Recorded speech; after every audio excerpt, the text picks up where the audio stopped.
Bonjour à tous, bienvenue sur ma chaîne YouTube. Donc sur cette vidéo, je vais corriger l'exercice 1 du contrôle numéro 2 pour les élèves de 3e. Voilà, donc si tu n'as pas relu l'énoncé, je t'invite à mettre pause puis à le lire. Et puis si tu as des questions, n'hésite pas à les mettre en commentaire. Bien, donc la première question qu'on nous demande ici, c'est d'entourer la bonne réponse. Le poids, est-ce que c'est une interaction de contact ou à distance? Donc comme on l'a vu lors des cours, le poids, même si cet objet, vous voyez, ne touche pas le sol, il est tout de même attiré par la terre, donc il n'a pas besoin d'être en contact pour être attiré. Donc c'est bien une interaction à distance. Le poids, est-il une interaction attractive ou répulsive? Bien évidemment ici, c'est attractive. Deux objets qui ont une masse s'attirent entre eux. La poussée d'Archimède. Alors, la poussée d'Archimède, elle est définie dans l'énoncé. C'est une force que va exercer un fluide sur un objet qui est dans ce fluide. Donc un fluide, je prends un exemple de l'eau. Voilà. Donc le bateau ici concrètement, il est dans l'eau et le bateau ne coule pas puisque l'eau exerce une force sur ce bateau. Donc on voit bien ici que la poussée d'Archimède est une interaction de contact puisque pour que la poussée d'Archimède ait lieu, il faut que le bateau puisse toucher l'eau pour que l'eau puisse exercer une force vers le haut. Donc c'est bien une interaction de contact.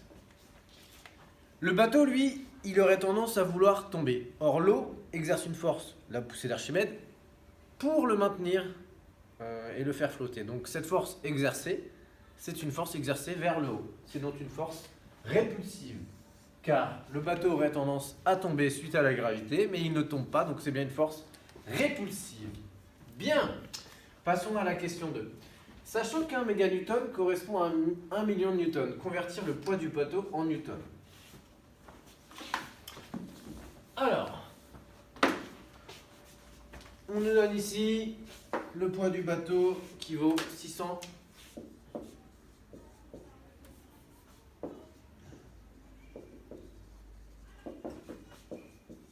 méganewtons. On te dit qu'un méganewton, c'est 1 million de newtons. Donc ici, ce n'est juste qu'un produit en croix à faire, où tu peux appliquer directement 1 méganewton, c'est 1 million de newtons. Et tu trouves 600 millions de newtons. Alors l'autre technique, sinon c'était faire ce qu'on appelle un tableau de proportionnalité. Donc le poids, 600 méganewtons. Le poids du bateau cette fois-ci, donc là c'est les méganewtons, ici ce sont les newtons. On sait qu'un méganewton c'est 1 million de newtons. D'accord. Et donc, quel est le poids du bateau en newtons? Ici, x va être égal à le produit des diagonales, 600 fois 1 million, divisé par 1. Et on retrouve 600 millions de newtons. Voilà deux méthodes différentes pour pouvoir retrouver ce résultat. Bien. Question suivante. Déterminez en justifiant votre réponse la valeur de la poussée d'Archimède s'exerçant sur le bateau. Alors, grosso modo, ici, vous avez l'eau, vous avez le bateau, mais qu'est-ce qui se passe? Ici, il y a d'abord le poids qui s'exerce sur le bateau, donc le poids fait en sorte que le bateau soit attiré vers le bas. Sauf que le bateau, lui, ne bouge pas. Dans l'énoncé, on nous indique qu'il est même à l'arrêt dans le port. Donc, comme il est à l'arrêt, le bateau est immobile. Ici, il est immobile. On a bien vu en cours, on dit qu'il est à l'équilibre.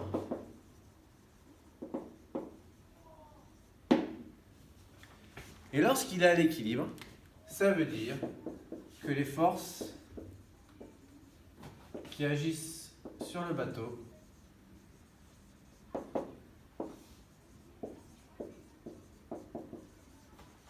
se compensent. Alors si les forces se compensent, ça veut dire qu'elles ont même valeur, mais qu'elles sont en sens opposé. Alors, pour l'instant, je ne fais pas ça à l'échelle, mais on a le poids vers le bas. On a la poussée d'Archimède vers le haut. Et comme le bateau est à l'équilibre, ça veut dire simplement que les deux forces sont égales. Donc la poussée d'Archimède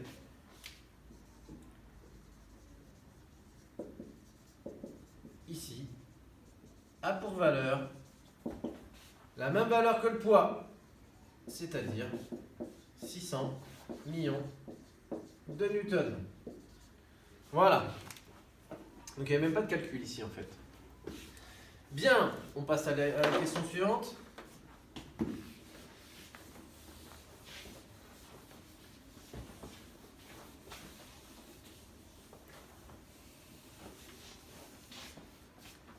Question 4. Donnez les 4 caractéristiques du poids qui s'exerce sur le bateau. Bien. Alors, beaucoup d'élèves sur cette question m'ont mis point d'application, direction, sens, valeur. Oui, mais il faut justement les indiquer. Quel est le point d'application? Quelle est la direction? Quel est le sens? Quelle est la valeur? C'est ça qu'on vous demande. Donc,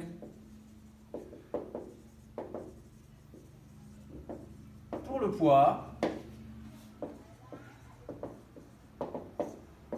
le point d'application, ça vous avez souvent du mal, vous rencontrez souvent des difficultés pour le trouver. La question qu'il faut se poser, donc je refais mon schéma. La question qu'il faut se poser, c'est est-ce que le poids est-elle une interaction de contact ou à distance? Ici, le poids, c'est une interaction à distance. Donc, comme c'est une interaction à distance, on en déduit que le point d'application, c'est simplement le centre du volume. Donc, le centre du volume, c'est le centre du bateau.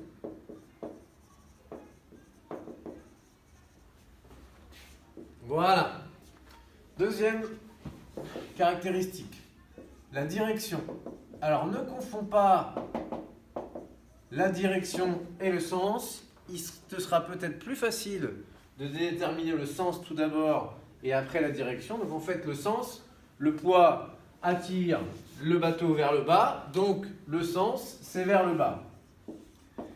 Et à ce moment-là, puisque tu as trouvé que le poids était vers le bas, la direction, c'est bien ici une direction verticale. D'accord? Enfin, la valeur, elle indiquait juste avant, le poids, ça vaut 600 millions de newtons. Bien. Question 5. On nous demande, cette fois-ci, de donner les 4 caractéristiques de la poussée d'Archimède. Donc, je vais juste changer ça.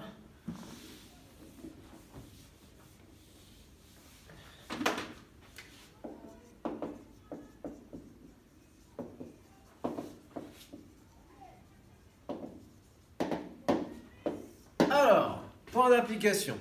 Cette fois-ci, toujours la même question. Est-ce que la force qui s'exerce est-elle une interaction de contact ou à distance? Ici, la poussée d'Archimède, on l'a vu tout à l'heure, c'est une interaction de contact. C'est-à-dire qu'il faut que le bateau puisse toucher l'eau pour que l'eau puisse exercer une force vers le haut. Donc, comme c'est une interaction de contact, la poussée d'Archimède va exercer une force sur toute la surface qui est en contact avec le bateau. Et donc, du coup, ici, le point d'application va être le centre de la surface de contact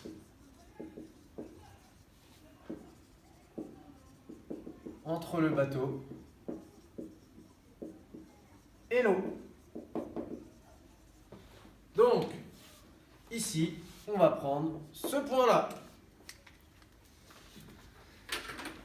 Le sens, donc ici, c'est une interaction répulsive. Donc, s'il n'y avait pas la poussée d'Archimède, le bateau tomberait vers le bas. Mais grâce à la poussée d'Archimède, le bateau flotte. Donc, ça veut dire que l'eau exerce bien une force vers le haut. Et comme le bateau exerce une force vers l'eau exerce une force vers le haut sur le bateau, la direction est bien verticale. La valeur, bah, on l'a vu à la question précédente, c'est 600 millions de newtons. Et voilà.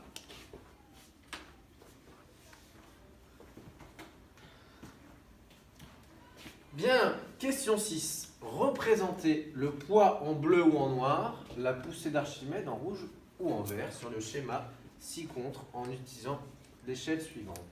200 méganewtons correspond à 1 cm. Bien. Donc, suite à ça, on va pouvoir tracer les deux forces. On nous dit, et là je vous invite vraiment à utiliser le produit en croix pour tout ce qui est autour des échelles, que ce soit en mathématiques ou en physique, utilisez le produit en croix. Vous faites un petit tableau. Vous dites 200 méganewtons correspond à 1 cm. Donc ici, c'est la force en newton. Ici, c'est l'échelle. C'est la taille de la flèche. Alors, si on a une force de 600 millions de newtons, combien de centimètres est-ce que ça ferait? Alors, cette fois-ci, x serait égal au produit des deux diagonales divisé par l'autre terme. Donc, on aurait 600 fois 1 divisé par 200. Ce qui nous ferait 3. On obtiendrait donc 3 cm. Donc, ici, ce qu'on vous demande sur la feuille, c'est de représenter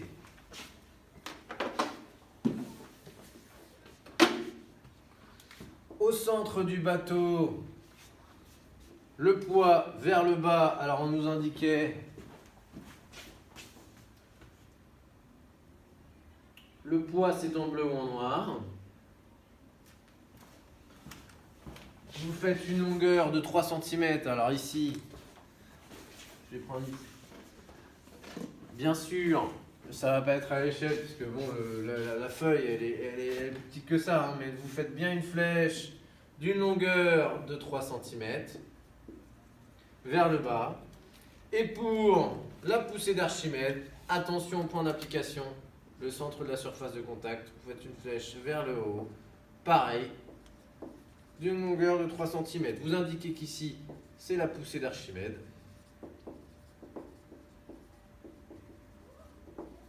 Et ici, le poids. Bien, voilà. Donc cet exercice numéro 1 vient d'être corrigé.